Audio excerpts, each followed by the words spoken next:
కాళేశ్వరం ప్రాజెక్టులోని మేడిగడ్డ బరాజులో central soil material research station నిపుణుల బృందం పరీక్షలను ప్రారంభించింది.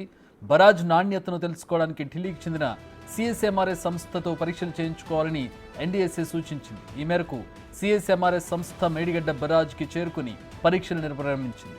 మేడిగడ్డ బ్యారేజ్ నిర్మాణంలో ఉపయోగించిన మెటీరియల్ మట్టి నమూనాలను సేకరిస్తోంది. బరాజ్ కుంగిన పియర్ల ప్రాంతంలో 25 ఫీట్ల మేర డ్రిల్ చేసి పరీక్షలు నిర్వహిస్తోంది.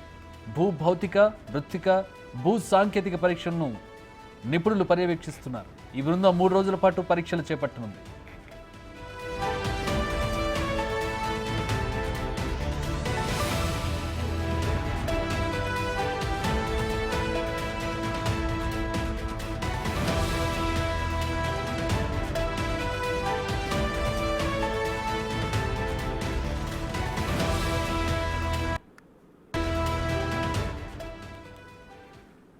Right, central soil material research station నిపుణుల బృందం ప్రస్తుతం పరీక్షలను ప్రారంభించింది.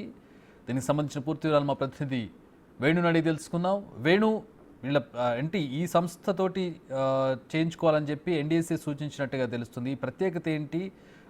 అలాగే ఏ పరీక్షలు చేస్తారు వీళ్ళు, ఏమి నిర్ధారిస్తారు? అంటే మేడిగడ్డ బ్యారేజీ కుంగిన తర్వాత దాని మరమ్మతులు చేపట్టాల్సిన అంశం ఒకటైతే భవిష్యత్తు లోపల అసలు ఈ బ్యారేజ్ తట్టుకోగలుగుతుందా వచ్చే వరదలకు, అసలు ఆ నిర్మాణం ఎట్లా జరిగింది, ఫౌండేషన్ లో వాడినటువంటి మెటీరియల్స్ ఛాన్సెస్ ఏంటి అనే దాన్ని తెలుసుకోవడానికి సంబంధించినటువంటి ఈ రీసెర్చ్ స్టేషన్ అంటే soil and material research station, దీనికి సంబంధించిన నిపుణులను గత నెలలోనే మధ్యంతర నివేదిక ఇచ్చిన ఎన్డీఎస్ఏ ఈ యొక్క బృందంతో పరీక్షలు జరిగిన తర్వాత దాని యొక్క స్టాండర్డ్స్ ఏ విధంగా ఉన్నాయని తెలుసుకోవడానికి దీన్ని ఆహ్వానించాలని కూడా చెప్పింది. అయితే గత నెలలోనే ప్రభుత్వము ఇటు సాయిల్ రీసెర్చ్ స్టేషన్, అదేవిధంగా జియో ఫిజికల్ రీసెర్చ్ సెంటర్, అదేవిధంగా water and power research centre, ఈ 3 సంస్థలకు సంబంధించినటువంటి సైంటిస్టుల బృందాలతోని పరీక్షలు నిర్వహించిన తర్వాత వీళ్ళు ఇచ్చే నివేదికను అనుసరించి నెక్స్ట్ ఫ్యూచర్ లోపల మేడిగడ్డ బ్యారేజ్ అంశాన్ని ఏం చేయాలనేది నిశ్చయించుకోవాల్సింది. కానీ గత నెల లోపల central water and power research centre సంబంధించిన సైంటిస్టులు మాత్రమే వచ్చారు. కానీ ఈ యొక్క ఢిల్లీకి సంబంధించినటువంటి ఈ యొక్క సాయిల్ మెటీరియల్ రీసెర్చ్ సెంటర్, అదేవిధంగా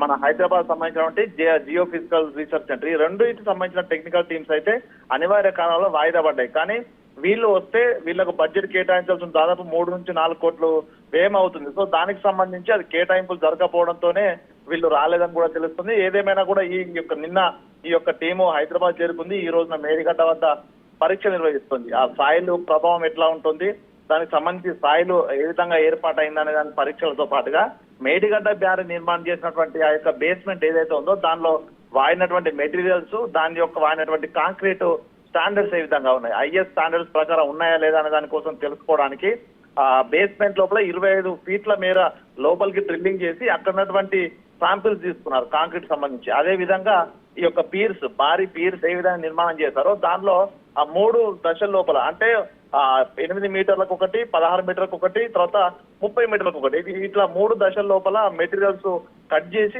శాంపిల్స్ తీసుకున్నారు. వీటిని ల్యాబ్కి వెళ్ళిన తర్వాత దానికి సంబంధించినటువంటి మిక్చర్ ఏ విధంగా దానిలో కెమికల్స్ కలిపారు, అది ఒకవేళ వరదలు వస్తే ఎంత స్టాండర్డ్ వరకు తట్టుకోగలుగుతానే పరీక్షలు వీళ్ళు చేసిన తర్వాత 1 నెల రోజుల లోపల రాష్ట్ర ప్రభుత్వానికి నివేదిక ఇచ్చే అవకాశం ఉంది. అయితే వీళ్ళు శాంపిల్స్ సేకరించడానికి 7వ బ్లాక్ లో ఈ రోజున శాంపిల్స్ సేకరిస్తున్నారు. అయితే మొత్తంగా ఉన్న 8 బ్లాకులకు సంబంధించినటువంటి శాంపిల్స్ కూడా సేకరించడానికి 3 రోజుల సమయం పడుతున్నట్టు చెప్తున్నారు. ఇక రేపు ఎల్లుండి కూడా మేడిగడ్డ బ్యారేజ్ సంబంధించిన శాంపిల్స్, అదేవిధంగా అన్నారం బ్యారేజ్ శాంపిల్స్ కూడా తీసుకుంటారు. సో దీనికి సంబంధించి రిపోర్ట్ వస్తే ఎన్డీఎస్ఏకు ఆ రిపోర్ట్ పంపించాల్సి ఉంటుంది. అప్పుడే ఎన్డీఎస్ఏ బృందం కూడా ఈ యొక్క నిర్మాణంలో ఏ విధంగా చేశారు, దీని లోపల ఐఎస్ స్టాండర్డ్స్ పాటించారా లేదా అన్న దానిపైన ఒక రిపోర్ట్ ఇచ్చే అవకాశం ఉంది. కాబట్టి ఇవే కీలకమైనటువంటి పరీక్షలు కూడా అనుకోవచ్చు. Chakri, all right, thanks for the updates Venu.